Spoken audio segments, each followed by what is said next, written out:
Presenting the classics of Sam P. Chaladurai. Sam P. Chaladurai அவர்களின் போதனை களஞ்சியத்திலிருந்து.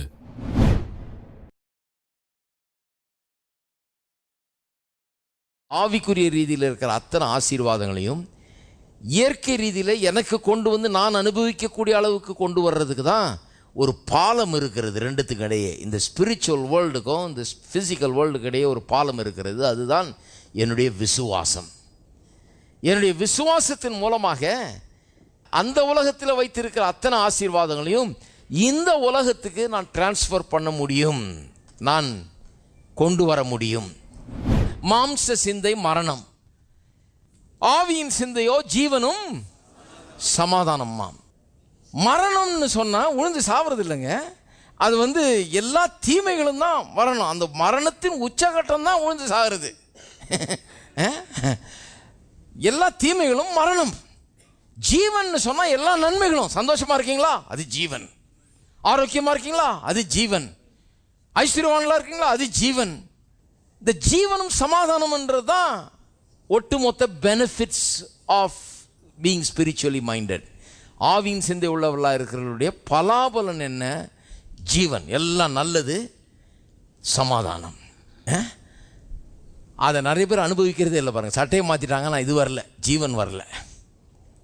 அதே தரித்திரம் தான், அதே சந்தோஷம் இல்லாத நிலை தான், அதே துர்பாக்கியம்தான், அதே அவல நிலை தான். ஆனால் இந்த ஜீவன் சமாதானன்றது அவங்க பார்த்ததே கிடையாது. 30 வருஷமாக கிறிஸ்தவங்களாக இருக்காங்க, சிலர்லாம் பார்த்ததே கிடையாது. ஏன்னா வெறும் சட்டை தான் மாறி இருக்குது ஒழிய வேறு எதுவும் மாறவே இல்லை. இந்த வசனத்துக்குள்ளே போனீங்கன்னா இது எதுக்குள்ளே கொண்டு போகுது? ஆவிக்குரிய உலகத்துக்குள்ளே கொண்டு போய் உங்களை ஆவிக்குரியவர்களாக மாற்றுகிறது.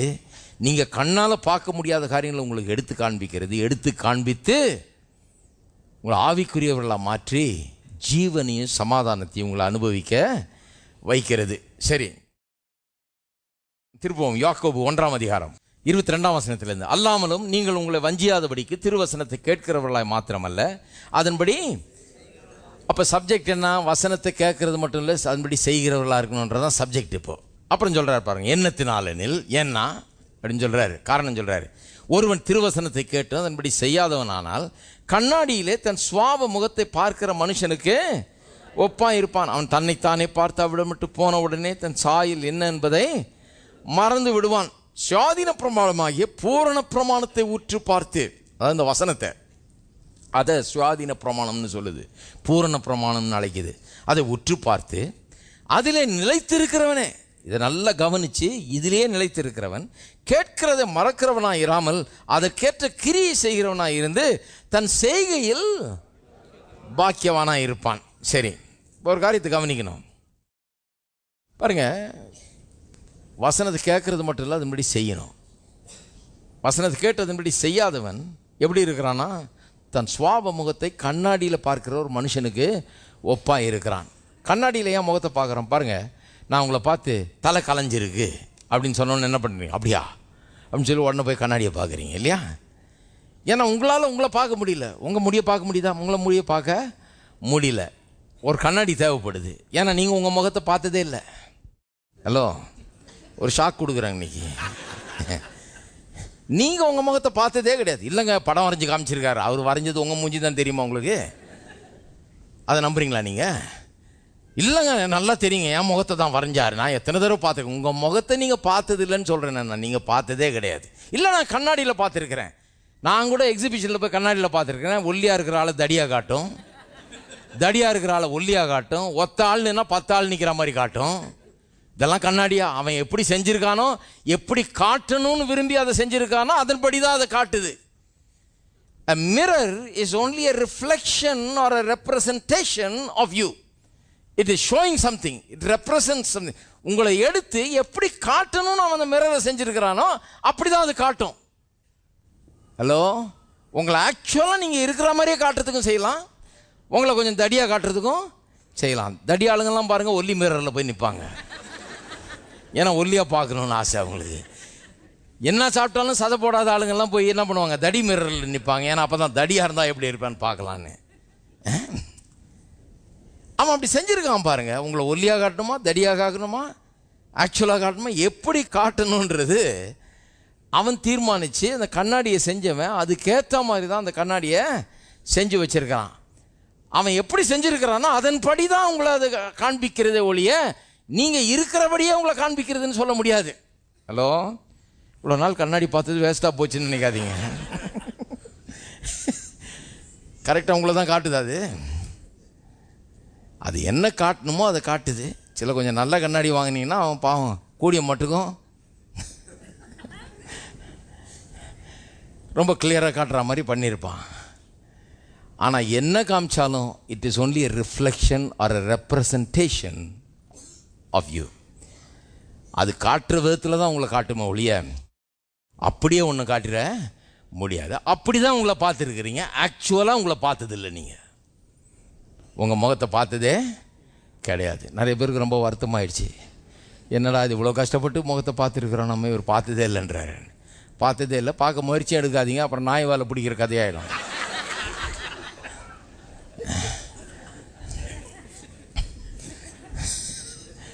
விடுங்க, அதை உங்கள் முகம் தான் அங்கே தான் இருக்குது, இங்கேயும் போகல. அப்போ மிரர் ஒரு representation or reflection of something. எதை முன்னால் வைக்கிறோமோ அதை எப்படி காட்டும்படியாக அது செய்யப்பட்டிருக்கிறதோ அப்படி தான் அதை காட்டும். இந்த மிரரை உண்டாக்கினவர், இதுவும் ஒரு மிரர் தான், இதுவும் ஒரு கண்ணாடி தான். வேத வசனம்ங்கிறது இதை உற்று பார்த்து இதை கவனிக்கிறவன் அப்படின்னு சொல்லியிருக்குது. அப்போ இந்த மிரரை உண்டாக்குனவர் ஒரு விதமாக உங்களை காட்டணும்னு சொல்லி தான் உண்டாக்கி இருக்கிறார். இதை உங்கள் மூக்கியும் மொழியும் காட்டுறதுக்காக அல்ல, நீங்கள் கிறிஸ்துவுக்குள் என்னவாய் இருக்கிறீர்கள் என்பதை காட்டும்படியாக இந்த கண்ணாடியை உண்டாக்கி இருக்கிறார். இந்த கண்ணாடியை உண்டாக்கினவர் எதுக்கு உண்டாக்கினார்னா, கிறிஸ்துவுக்குள்ளே உங்களுக்கு இருக்கிற மகிமை என்ன, உங்களுக்கு இருக்கிற பாக்கியம் என்ன, ஸ்லாக்கியம் என்ன, நீங்கள் யாரு, உங்களால் என்ன முடியும், உங்களுக்கு என்ன கொடுக்கப்பட்டிருக்கிறது, நீங்கள் எப்படி இருக்கிறீங்கன்னு பார்க்கறதுக்காக இந்த கண்ணாடியை ஏற்படுத்தினவர். அந்த பர்பஸ்க்காகவே, அப்படி உங்களை ரிஃப்ளெக்ட் பண்ணுவதற்காகவே இந்த கண்ணாடியை ஏற்படுத்தி இருக்கிறார். ஆகவே இதுக்கு முன்னால் நிற்கும் போது உங்களுடைய ஸ்பிரிச்சுவல் நேச்சரை இது காட்டுகிறது. உங்களை காட்டுது, ஆனால் உங்களுடைய சரீரத்தை காட்டல. என்னத்தை காட்டுது? உங்களுடைய ஆவிக்குரிய மனுஷனை காட்டுகிறது. ஆவியில் நீங்கள் என்னவா இருக்கிறீர்கள் என்பதை உங்களுக்கு காட்டுகிறது. அப்போ பாருங்க, இதை உற்று பார்க்க என்ன ஆகிறது? நீங்கள் ஸ்பிரிச்சுவல் ஆயிடுறீங்க. இதை உற்று பார்த்து இதன்படி செய்ய ஆரம்பிக்கும் போது நீங்கள் ஆவிக்குரிய மனுஷர்களாகிறீங்க. ஆவிக்குரிய மனுஷனுக்குரிய சகல பலாபலன்கள், ஜீவன், சமாதானம்னு சொல்லியிருக்கு பாருங்க, அதையெல்லாம் பெற்று அனுபவிக்க ஆரம்பிச்சிடுறீங்க. இதை உற்று பார்க்காம, இதை பார்த்து இதன்படி செய்யாமல், இதை பார்த்து உங்களுடைய ஆவிக்குரிய காரியங்களில் உங்களை திருத்தி கொள்ளாமல் நீங்கள் ஆவிக்குரிய ஜீவியத்தின் பலாபலன்களை அனுபவிக்கவே முடியாது. எப்படி கண்ணாடியை பார்த்து முடிய சரி பண்ணுறீங்களோ, முகத்தை துடைக்கிறீங்களோ, எப்படி சவரம் பண்ணுறீங்களோ, எல்லாம் பண்ணுறீங்களோ, அது போல தான் இந்த கண்ணாடியை பார்த்து உங்களுடைய ஆவிக்குரிய ஜீவியத்தை அண்டர்ஸ்டாண்டிங்கை நீங்கள் சரி பண்ணலைன்னா ஆவிக்குரிய வாழ்க்கையில் வாழ்ந்து அதனுடைய பலாபலன்களாகிய ஜீவனையும் சமாதானத்தையும் நீங்கள் பெற்று அனுபவிக்கவே முடியாது. ஆகவே வசனம் எவ்வளோ முக்கியம் பாருங்கள். இப்போ இதுக்கு தான் சபைக்கு வர்றோம். நிறைய பேருக்கு சொன்னால் விளங்கவே மாட்டேங்குது பாருங்கள். சபைக்கு எதுக்கு வர்றோம்? இந்த மிரர் இதை நம்மளை எடுத்து காட்டுகிறது. நான் எப்படி என்னை பற்றி என்ன வேணும், நான் எப்படி என்ன பார்க்க வேணும், நான் எப்படி என்னை காண வேணும் என்கிறத இது எனக்கு உதவி செய்கிறது. நான் முதலாக நான் பார்க்க ஆரம்பித்தேன். என்ன எப்படி பார்க்க ஆரம்பித்தேன்? நான் ஒரு சாதாரண ஒரு ஆள் இல்லை. நான் இயேசுக்குள்ளே வெற்றியும் வாழ்வையும் உடையவனாக இருக்கிறேன்றதை பார்க்க ஆரம்பித்தேன். வெற்றி என்னுடையது, நான் வெற்றி சூடுவேன், நான் எல்லாவற்றையும் வெற்றி கொள்ளுவேன், எல்லாவற்றையும் மேற்கொள்ள முடியும், எல்லாவற்றையும் ஜெயிக்க முடியும், முன்னேறி செல்ல முடியும் என்கிறத இங்கே பார்த்து தான் நான் தெரிஞ்சுக்கிட்டேன். நான் அப்படிப்பட்டவன், நான் அப்படி இருக்கிறவன், நான் ஏன் இப்படி இருக்கிறேன், அப்படி தான் எனக்கு அறிவு வந்தது. ஐயோ, நான் அப்படி இருக்கிறேன்னு வேதம் சொல்லுதே, நான் ஏன் அப்புறம் இப்படி இருக்கிறேன், ஏன் தோல்வியில் இருக்கிறேன், ஏன் நிம்மதி இல்லாமல் இருக்கிறேன், ஏன் சமாதானம் இல்லாமல் இருக்கிறேன், ஏன் வெற்றி இல்லாமல் இருக்கிறேன், நான் அப்படிலாம் இருக்கிறேன்னு வேதம் சொல்லுது. ஆகவே என்னை நான் திருத்தி கொள்ள போகிறேன். நான் இப்படி இருக்க போகிறதில்ல, அப்படித்தான் இருக்க போகிறேன். அதுதான் என்னுடைய ரியல் இமேஜ். என்னுடைய ரியல் இமேஜை நான் இங்கே பார்க்க ஆரம்பித்தேன். இங்கே பார்த்த பிறகு தான் அந்த இமேஜ் வந்து என்னுடைய வெளிப்புறமான இமேஜாகவும் மாறுகிறது. அப்போ தான் ஆவியின்படி நடக்க ஆரம்பிக்கிறேன். அப்போ நான் நடக்கும்போதே எப்படி நடக்கிறேன், வாழும்போதே எப்படி வாழ்கிறேன், நான் வெற்றி உள்ளவன் என்கிற எண்ணத்தோடு நான் வேலைக்கு போகிறேன். வெற்றி உள்ளவன் என்கிற எண்ணத்தோடு என் வியாபாரத்தை பண்ணுறேன். நான் வெற்றிகரமாய் விளங்குகிறவன் என்ற எண்ணத்தோடு குடும்பத்தை நடத்த ஆரம்பிக்கிறேன். வெற்றிகரமாய் நான் வாழுகிறவன் என்ற எண்ணத்தோடு சபையை நடத்த ஆரம்பிக்கிறேன். எல்லாத்தையும் இந்த வெற்றியின் எண்ணத்தோடு செய்ய ஆரம்பிக்கிறேன். ஏன்னா உள்ளத்தில் அந்த இமேஜ் பதிஞ்சிருச்சு. இங்கே பார்த்து பார்த்து பார்த்து வசனத்தை பார்த்து பார்த்து அது எனக்கு சொல்ல சொல்ல என்னை எப்படி கர்த்தர் ஆக்கி இருக்கிறார்ன்றதை சொல்ல சொல்ல அந்த இமேஜ் வந்து எனக்குள்ள வந்து பதிஞ்சிருச்சு. எனக்குள்ள மாறாத விதத்தில் அது பதிஞ்சு போச்சு. அப்போ என்னுடைய அன்றாட வாழ்க்கையில் அந்த இமேஜ் வந்து புகுந்து வேலை செய்யுது.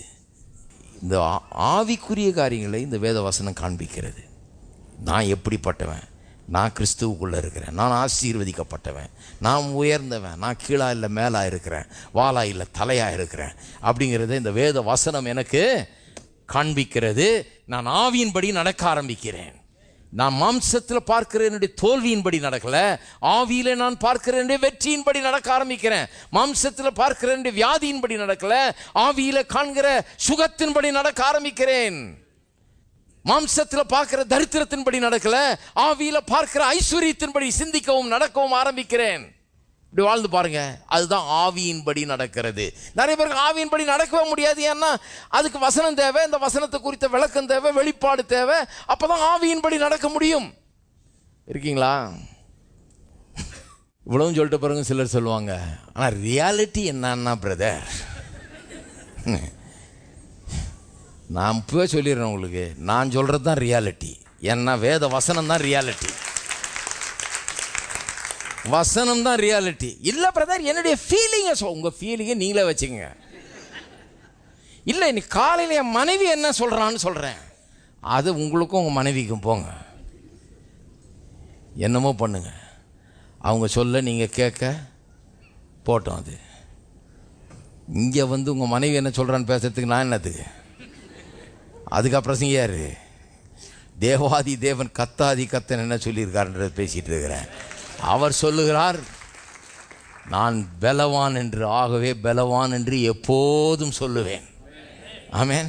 அவர் சொல்லியிருக்கிறார், நான் ஐஸ்வர்யவான் என்று எப்போதும் சொல்லுவேன். அவர் சொல்லியிருக்கிறார், நான் நீதிமான் என்று எப்போதும் சொல்லுவேன். இல்லை பிரதர், 1000 பேர் அப்படி சொல்லும்போது எப்படி இருக்குது தெரியுமா? தெரியும் எனக்கு. அதனால தான் சொல்கிறேன், எப்போதும் கர்த்தர் சொல்கிறது தான் சொல்லுவேன். அவரை தான் 1000 பேர் நம்புறது கிடையாது. இருக்கீங்களா? இன்னும் ஒரு உதாரணம் பார்க்கலாமா? திருப்பவும் 2 ராஜாக்கள் 6ஆம் அதிகாரம். 6ஆம் அதிகாரத்தில் சீரியா ராஜா இஸ்ரவேல் ஜனங்களை எதிர்த்து வருகிறான். அப்பப்போ வந்து பாளையம் இறங்குறது, சூழ்ந்து கொண்டு அவங்கள எப்படியாவது தோற்கடிச்சிடலான்னு சொல்லி திட்டமிட்டு ரகசியமாக திட்டம் போட்டு வந்து பாளையம் இறங்குறது. ஆனால் அவன் பாளையம் இறங்கின போதெல்லாம் பார்த்தீங்கன்னா இவனை சுற்றி பாளையம் இறங்கிடுறான் அவன் இஸ்ரவேல் ராஜா. இவனுக்கு பெரிய இதாக இருக்குது, என்னடா இது, ராத்திரியெல்லாம் பிளான் பண்ணி வந்து சேனையை கொண்டாந்து இறக்குறான், கடைசியில் இவன் நம்மளை சுற்றி சேனையை இறக்கிடுறானே, தோற்கடிச்சிட்றானே ஒரு தடவைன்னு சொல்லிட்டு கூட்டம் கூட்டி, யாரோ ஒரு உளவாளி இருக்கிறாங்க, கண்டுபிடிங்க முதல்ல போய் சொல்லிடுறான் அந்த ராஜா கிட்ட. அதனால தான் நமக்கு ஒரு தடவையும் அவங்க நம்மளை பிடிச்சிடுறாங்க அப்படின்னு சொல்லி கேட்குறப்ப ஒருத்தன் சொல்கிறான், இல்லைங்க உளவாளியும் கிடையாது, ஒன்றும் கிடையாது, அங்கே ஒரு தீர்க்கதரிசி இருக்கிறான், அவன் வந்து இந்த 4 செவத்துக்குள்ளே பேசுகிறதெல்லாம் போய் ராஜாவுக்கு சொல்லிடுறான், அவனுக்கு கத்துறதெல்லாம் வெளிப்படுத்திடுறாரு, அதனால தான் நமக்கு தோல்வின்னு சொல்ல உடனே அவனை பிடிக்கிறதுக்கு ஒரு இராணுவத்தையும் அனுப்புகிறான். அவன் ரதங்களையும் குதிரையும் எல்லாத்தையும் அனுப்புகிறான். அந்த வேலைக்காரன் வந்து எட்டி பார்க்குறான். எட்டி பார்த்துட்டு பயந்து போய், ஐயோ இராணுவம் குதிரையெல்லாம் வந்துருக்குது, நம்ம என்ன செய்வோம் என்று வந்து வேலைக்காரன் வந்து எஜமானிடத்தில் சொல்லுகிறான். இல்லையா? இப்போ வாசிங்க 16ஆம் வசனம். அதற்கு அவன், பயப்படாதே, அவர்களோடு இருக்கிறவர்களை பார்க்கலும் நம்மோடு இருக்கிறவர்கள் அதிகம் என்றான். இதை கேட்ட உடனே நிறைய பேர் என்ன சொல்லுவாங்க, பாருங்கய்யா இந்த தீர்க்கதரிசி அவரை மாதிரி ஒரு புழுகாண்டி இருக்க முடியாது, எப்படி புழுகிறார் பாருங்க, அவர்களோடு இருக்கிறவர்கள் பார்க்கலாம் நம்மோடு இருக்கிறவர்கள் அதிகம்னு இப்படி சொல்லலாமா? எவ்வளோ பெரிய பொய். அவர் கூட ஒரு ஆள் கூட கிடையாது, இந்த வேலைக்காரன் ஒருத்தன் தான் இருக்கிறான். ஆனால் என்ன சொல்கிறாரு, நம்மோடு இருக்கிறவர்கள் அவர்களோடு இருக்கிறவர்கள் காட்டிலும் அதிகம் அப்படின்னு சொல்கிறாரு. இதை மாதிரி ஒரு புழு எங்கேயாவது கேட்டிருக்கீங்களா? இதுதான் எனக்கு இந்த விசுவாச பிரசங்கியாரில் பிடிக்க மாட்டேங்குது. சுகம் இல்லைன்னு சொன்னால் சுகமாக இருக்குன்னு சொல்லு அப்படின்றாங்க. நான் இல்லாததை இருக்கிற மாதிரி சொல்கிறாங்க. அப்புறம் அது இருக்குன்னு சொல்கிறாங்க. அப்படி நாங்கள் சொல்லவே இல்லையே. இல்லாததையா இருக்கிற மாதிரி சொன்னோம், அது பொய். இருக்கிறத தான் இருக்கிறதா சொல்கிறோம். இருக்கிறதுன்னு சொன்னால் ஆவிக்குரிய உலகத்தில் இருக்குது. அதுதான் பாயிண்ட்டே இன்னைக்கு பிரசங்கமே. அதுதான் ஆவிக்குரிய உலகத்தில் இருக்குது. நான் சுகமானேன்னு ஏன் சொல்கிறோம்? நீ சுகமால அப்படின்றீங்க. நான் சொல்கிறேன் இல்லை, சுகமானீர்கள். எங்கே சொல்லிடுது? வேத வசனம் சொல்லுது. உங்களுக்கு ஒருவேளை வேதம் புரியாமல் இருக்கலாம். இங்கே சொல்லுது ஆவிக்குரிய காரியங்கள். இங்கே சொல்லுது, அது சொல்லுது அவருடைய தழும்புகளால் நீங்கள் குணமானீர்கள்னு. நான் சொல்கிறேன் குணமானீர்கள்னு சொல்லியிருக்கிறதுனால நீங்களும் சொல்லுங்க குணமானீர்கள் என்று நீங்களும் சொல்லுங்க. நாங்கள் இல்லாததை ஒன்று சொல்லி நீங்கள் அது மூலமாக இல்லாத ஒன்றை உருவாக்குறீங்கன்னு சொல்லலை. நான் இருக்கிற ஒன்றை நீங்கள் சொல்லும்போது பாலம் அமைக்கிறீங்க. அங்கே இருக்கிறது இங்கே வந்துடும், அவ்வளோதான். ஆவிக்குரிய உலகத்தில் இருக்கிறது இங்கே நம்முடைய வாழ்க்கைக்குள்ளே வந்துடும். அதுக்கான பாலம் இந்த விசுவாச வார்த்தைகளால் அல்லது விசுவாச அறிக்கையினால் நாம் அமைக்கிறோம் இந்த பாலத்தை.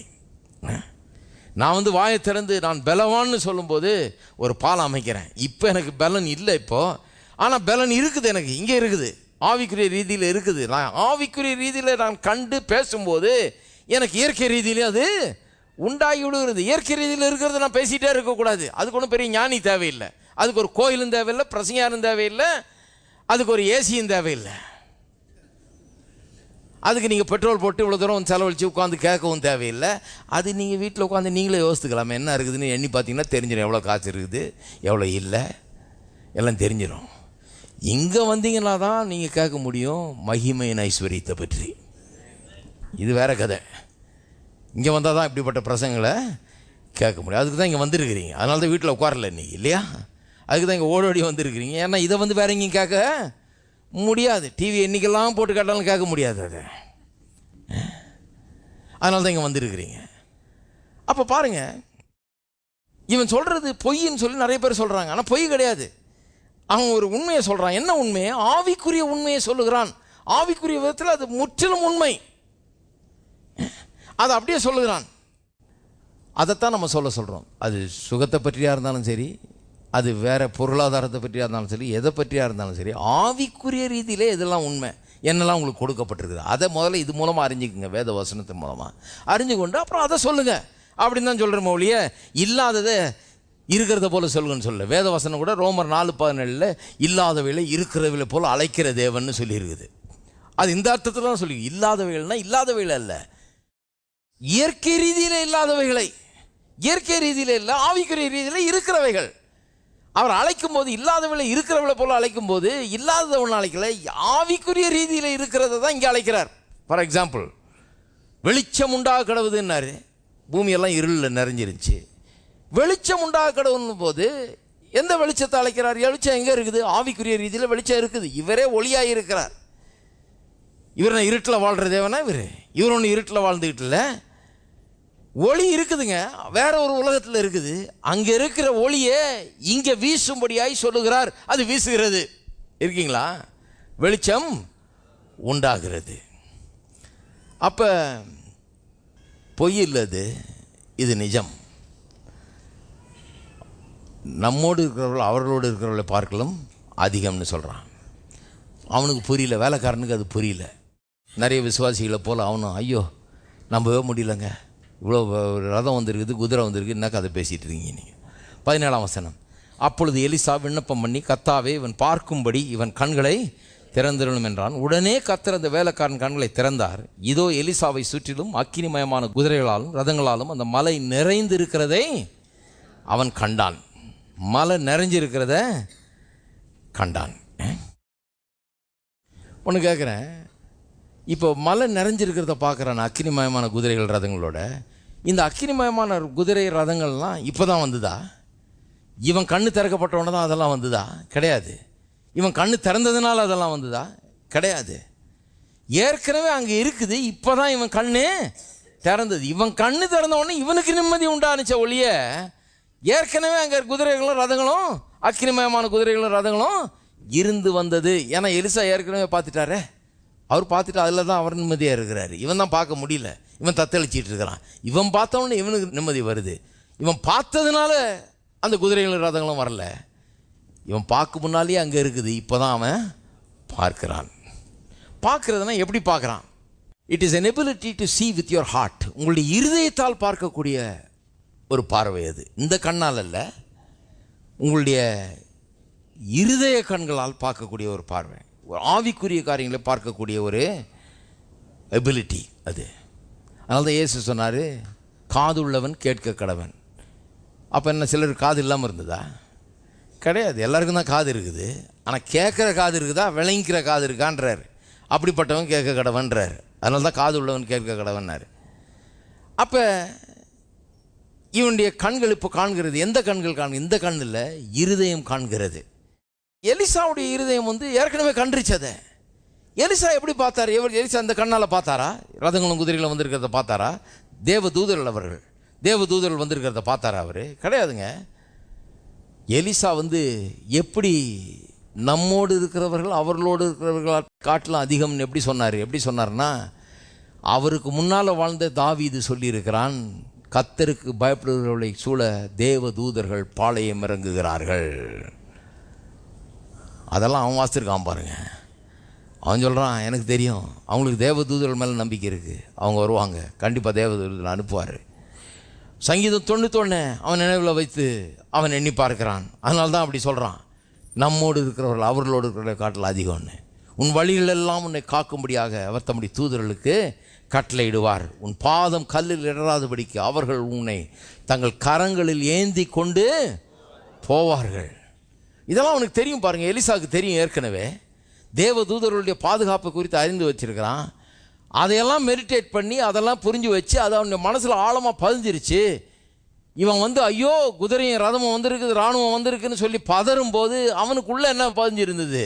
எனக்கு அதை விட அதிகம் ஆள் இருக்குது. தேவர் அவருடைய தூதர்களையும் அவருடைய அக்கினிமயமான ரதங்களையும் குதிரைகளையும் என்னை சூழ பாளையம் இறங்க வைக்கிறார். அவன் யார் பாளையம் இறங்கிறதுக்கு? என்னை சுற்றி இன்னும் அதிகமாக இறங்கி இருக்குதுன்னு நான் நம்புகிறேன் அப்படின்னு சொல்லி அவனுடைய இருதய கண்களால் கண்டு அதை பேசுகிறான். அவன் இருதயம் காணுது. இன்றைக்கி எத்தனை பேருக்கு இருதயம் காணுது? எத்தனை பேர் சொல்கிறீங்க, கொஞ்ச நாளைக்கு முன்னால் எனக்கு ஒன்றுமே புரியாது இருந்ததுங்க, புரியாததெல்லாம் இப்போ புரியுது எனக்கு. இப்போ என்னுடைய இருதய கண்கள் எனக்கு என்ன உண்டாயிருக்கிறது என்பதை காண்கிறது. இருக்கீங்களா? இருதய கண்கள் காண வேணும். எலிசா இந்த கண்ணில் பார்க்கல, இருதய கண்களால் பார்க்குறாரு. இருதய கண்களால் எப்படி பார்த்தாரு? அதை விசுவாசித்தார். வசனத்தை விசுவாசித்தார். விசுவாசித்தது உண்மை என்று அவர் தன்னுடைய மனதிலே, தன்னுடைய இருதயத்திலே அவர் காண்கிறார். அப்போ பாருங்கள், வசனத்துக்குள்ளே போனீங்கன்னா என்ன ஆகுது? வசனத்துக்குள்ளே போகும்போது இருதயத்தில் நீங்கள் சில காரியங்களை காண ஆரம்பிக்கிறீர்கள். எதை காண்றீங்க? உங்களுடைய வெற்றியை காண ஆரம்பிக்கிறீர்கள், உங்களுடைய சுகத்தை காண ஆரம்பிக்கிறீர்கள், நீங்கள் உயருவதை காண ஆரம்பிக்கிறீர்கள். நீங்கள் தலையாக இருக்கிறீங்க, வாலா இல்லைன்றதை காண ஆரம்பிப்பீங்க. கீழா இல்லை மேலா இருக்கிறீர்கள் என்பதை காண ஆரம்பிப்பீர்கள். இருதயம் காண வேண்டும். கண்ணில் பார்த்தா அது தெரியாதுங்க. எது பார்க்க வேணும்? இருதயம் அதை பார்க்க வேணும், இருதயம் அதை தியானிக்க வேணும், இருதயம் அதை காண வேண்டும், அதை கண்டு கொண்டிருக்க வேண்டும். ஆவிக்குரிய ரீதியிலே நீங்கள் ஆசீர்வதிக்கப்பட்டவர்களாய், சுகமானவர்களாய், பலன் உள்ளவர்களாய், வெற்றி வாகை சூடுகிறவர்களாய், சிறந்து விளங்குகிறவர்களாய், தலையாய் மேலாய் இருக்கிறவர்களாய் இருக்கிறீர்கள் என்று வேத வசனம் உங்களுக்கு காண்பிக்கும். இந்த வேத வசனத்தின் துணையோடு தான் அந்த ஆவிக்குரிய மண்டலத்தை பெனிட்ரேட் பண்ணி அங்கே என்ன இருக்குதுன்னு பார்க்க முடியும். அதை இருக்கிறது என்னன்னு பார்த்துட்டு அதை பேசும்போது நீங்கள் அங்கே இருக்கிறது இங்கே கொண்டு வரதுக்குரிய பாலத்தை அமைக்க ஆரம்பித்து விடுகிறீர்கள். சரி, எலிசா இப்படி பார்த்து விசுவாசிக்கலாம். எதை? ஆவிக்குரிய மண்டலத்தில் இருக்கிறத பார்த்துட்டான். எப்படி பார்த்தான்? சங்கீதத்தை வாசித்திருக்கிறான் அவன். சங்கீதக்காரன் சொன்னதை அறிந்து வச்சிருக்கிறான் தேவதூதர்களை பற்றி. அதன்படி இருதயம் காணுது. வசனத்தின்படி இருதயம் காணும் பாருங்க. அதுதான் ரொம்ப முக்கியம். சூழ்நிலையின்படி பார்க்கக்கூடாது, வசனத்தின்படி இருதயம் காண வேண்டும். தேவதூதரின் பாதுகாப்பு இருக்குதுன்னு இருதயம் சொல்லுது அவனுக்கு. இருதயம் காண்கிறது.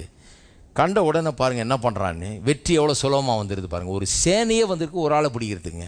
ஒரு தீர்க்கதரிசி பிரசங்கியார் ஒருத்தன், அவனை பிடிக்கிறதுக்கு ஒரு குதிரை ரதம் பெரிய ஆர்மியை அனுப்பிச்சிருக்கிறான். இவனுக்கு இவனுடைய பலம் என்னன்னு புரிஞ்சிருச்சு. இவன் இருதயம் அதை காணுது, என்னோடு இருக்கிறவர்கள் அதிகம்னு சொல்லிட்டு என்ன பண்ணுறான்?